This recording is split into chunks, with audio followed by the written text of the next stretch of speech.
So many times, Christians will beat themselves up about the frailty and the weakness of our flesh. We like to talk about how bad our flesh is, how weak our flesh is. But the Bible says something that we should all rejoice in, that we have this weak flesh.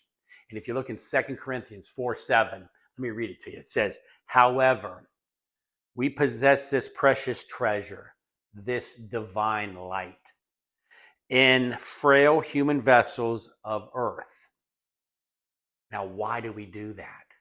Second part of this verse tells us that the grandeur and the exceeding greatness of the power may be shown to be from God and not from ourselves. So when God birthed you again, he didn't give you your glorified body that you're going to have when you get to heaven. He kept you in a body that can die, that is weak. And he did it so that you would never have to rely on your abilities. You always get to rely on God's abilities. Look in the Bible. God says, hey, I'll take the things that the world calls weak and the world calls foolish, and I'll use them to confound the wise.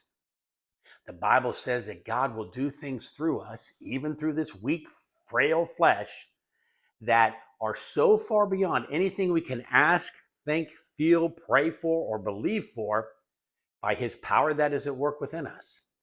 So that when the world looks, will say, that's gotta be God. That's just not a really well-spoken, well-educated guy.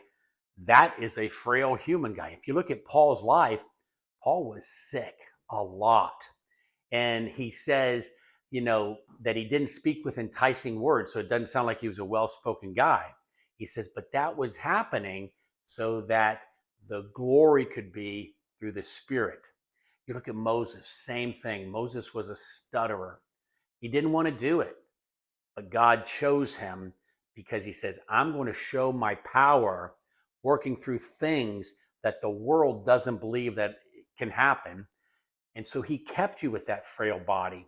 So don't beat yourself up. Just expect God to do more through you than what you can even believe for.